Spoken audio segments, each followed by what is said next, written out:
Hey Canucks fans, with Michael DiPietro being sent down to Utica, I think now's a good time to talk about the Canucks goaltending. I'm Clay Emo, I'm at Canuck Clay on Twitter, I'm at Clayton Emo on Instagram. I'm the founder of the GLCPC, the Good Looking Canucks Positivity Club. This is my Canucks take. All in one take, it's Clay's Canucks commentary for Sunday, April the 25th. This is where you get Canucks insight that's positive and timely. Shout out to my Hall of Fame members, Jens95, Simalexander, Just Incredible, nucksfan number 29, Lucas Gates, Chris S., and Adam Broomfield. Thanks for your support as always, and thanks to the support of members of all levels. You are listed in my video description. If you want to become a member of this CCC Crew, press join underneath this or any of my videos or on the memberships tab on my YouTube channel. Had a couple of people upgrade yesterday from All-Star to franchise, maybe to take advantage of tonight's franchise and Hall of Fame members Zoom chat. That's gonna be a lot of fun. I sent it to you in through your notifications in the memberships tab. So I'll see you at 7 o'clock tonight. And thanks to everyone who joined me for my live stream last night. Really, really good live stream. And it's always really good, especially after the Canucks win. Braden Holtby was a big part of that Canucks win last night.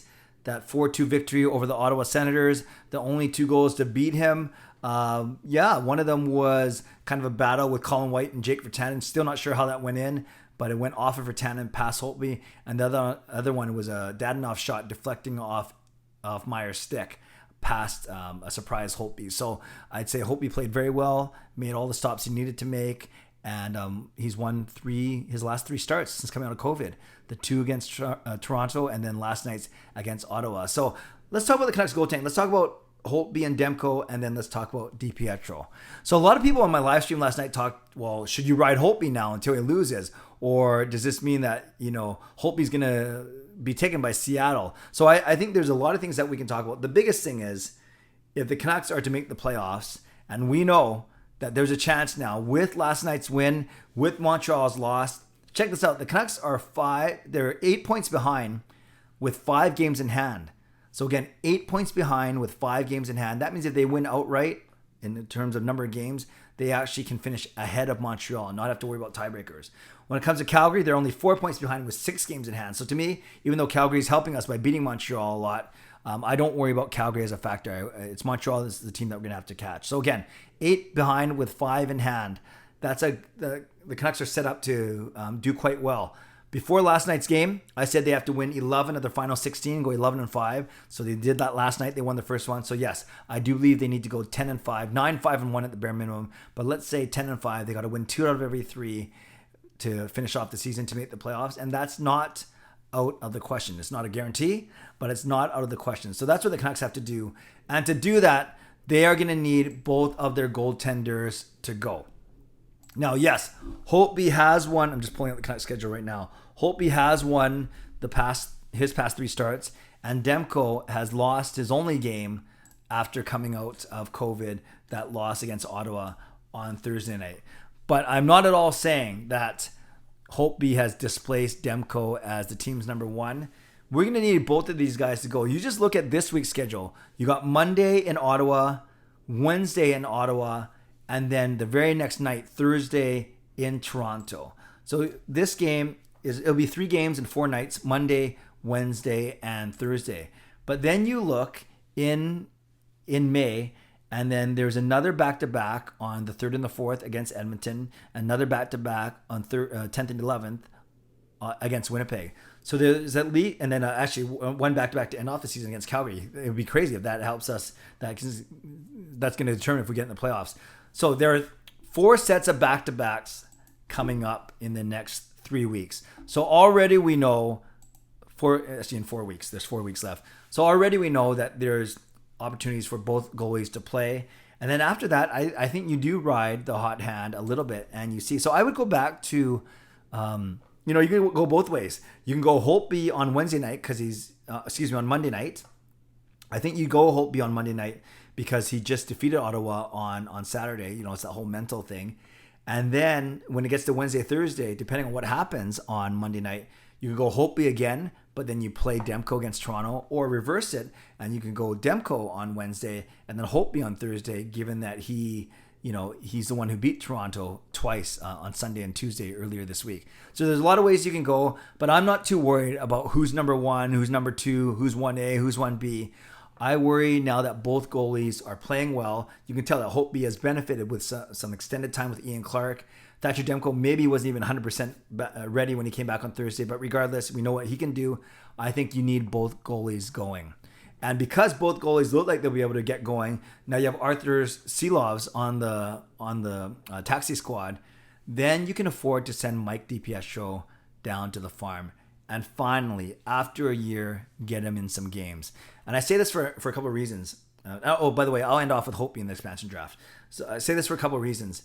With DiPietro, if Holtby and Demko are both playing well and the Canucks are actually pushing for a playoff spot, then there's a less likely chance that you're going to see DiPietro, right? I was saying that DiPietro would play if the Canucks were mathematically eliminated. Not that it's an automatic loss, but obviously your chances to win aren't as great with DiPietro in the net. So with the Canucks having a chance to make the playoffs and push for the playoff spot, I don't think we're going to see DiPietro. So that's the first thing. It makes sense for him to go down that way.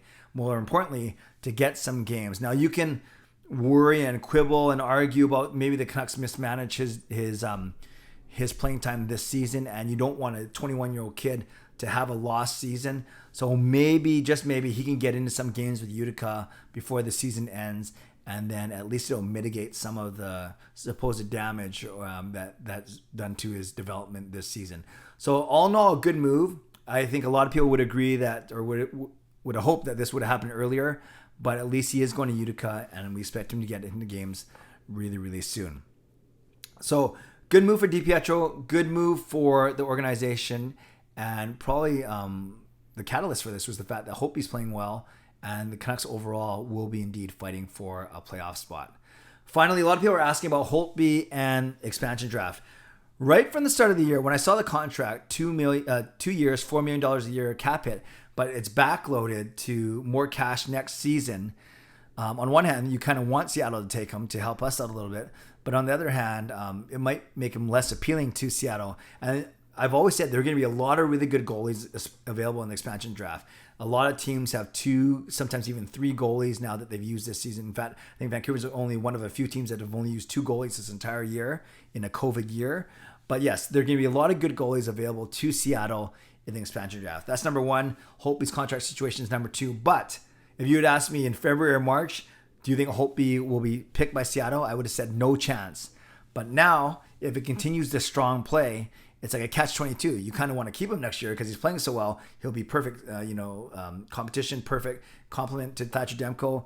But at the same time, if Seattle does take him, which they may be more apt to do now that he's playing well, then it gives us, $5 million of money to spend, $4 million of cap space, as opposed to if they took like a lower player or a player with a much lower cap hit. So a lot of things to think about, especially as we get closer to the expansion draft in July. But yes, it's undeniably, if Holtby continues to play this strongly and this well, there's no doubt that Seattle's at least going to consider him. And they're going to consider him way more than they did maybe at this time last month or back in February. So we'll have to track that as it happens.